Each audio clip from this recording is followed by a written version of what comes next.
Do you know that the Ogba people place a law that they don't sell an inch of land for an Igbo person? Why? If any of their daughters marries an Igbo man, if the Igbo man wants to buy land in Ogba land, he must use the name of their daughter to buy the land. Why? Are they afraid they are coming, they will dominate them? They will take their land? Yes. That is always their concept. The River State people understands these people better than every other state in Nigeria because they saw the first-hand wickedness of this tribe, of their tendency, that domineering tendency. They come to your land, they desecrate the very tradition of your land. They desecrate the land that they now eat from. They don't have respect for the authority of the land. You can't do that in their land. But they go to other people's land to want to dictate to these people.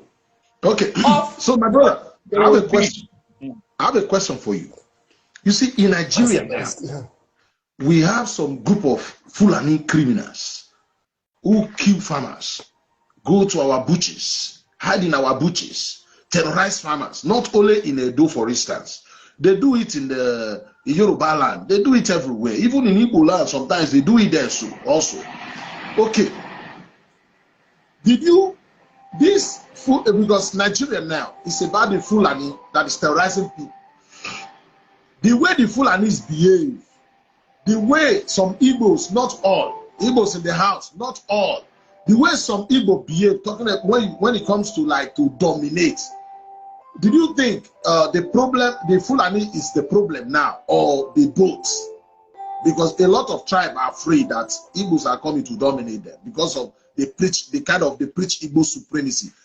There's a video here, their leader, something we are saying the language they speak in heaven, it is Igbo. Did you know that? As if he died before. You know, he make me laugh. That boy, right. That boy, well, who there? And then you said, oh yeah, in here. When I language now, how did you know the language they speak in heaven, my brother? You keep brainwashing these people. Eh? Okay, now, who is the bigger threat? Is it the Fulani or this Igbo? I'm not talking about the normal Igbo that, you know, doing business around. These ones that preach this Igbo supremacy, everybody must be under them. Which one is the threat now we're supposed to face? Or we're supposed to face the two?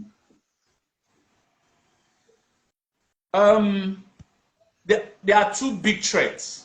Okay.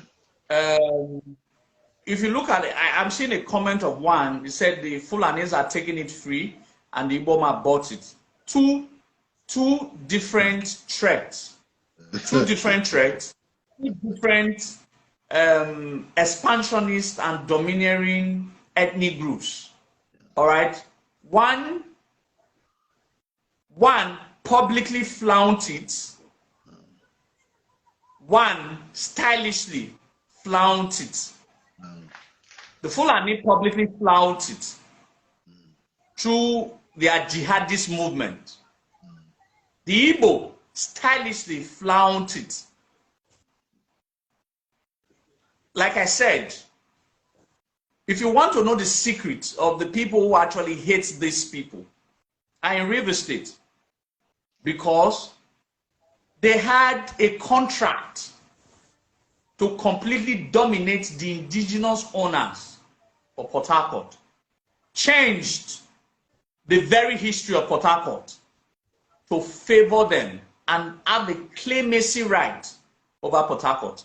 When they were able to get a bit of freedom, they had a resolution.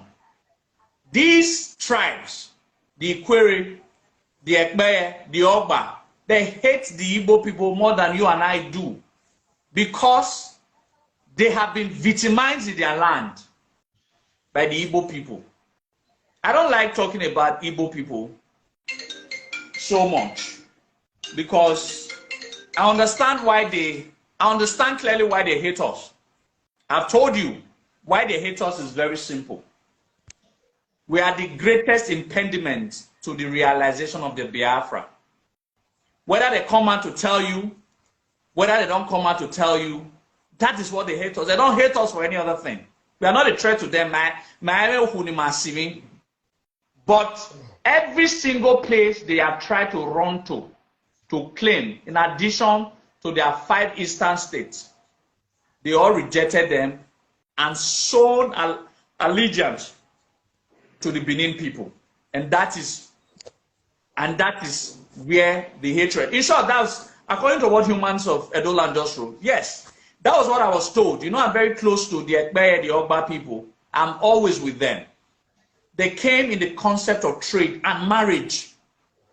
The Iwuroa people, which is nicknamed as the Ikwere, their youth had a resolution when I was with them, Iwuroa first, led by one young man called Emeka, is in Australia. Had a resolution 2 years ago when I was with them that on no account should they marry any Igbo woman. Because through marriage, they were able to subjugate to a very large extent. That is why if you see a true Ikwere man, any Ikwere man must have almost 98% of an Ikwere man, a Ikwere man or woman has an Igbo mother. Because they use the concept of marriage to try to eradicate the Uroha people, which nicknamed the Ikwere, who are the true owners of Port Harcourt. And these people now realizing and now having a self-resolution of not getting to marry from this tribe, because they had a concept of trade and marriage, trade and marriage concept of domination and subjugation. So we have all of these details and facts. Like said, I think a couple of persons corroborated what I said. There are places, even in Ekpeye land now. I remember that when we did our program, our Agadagada program in Port Harcourt last year, our Agadagada program in the guy was supposed, the cameraman who was supposed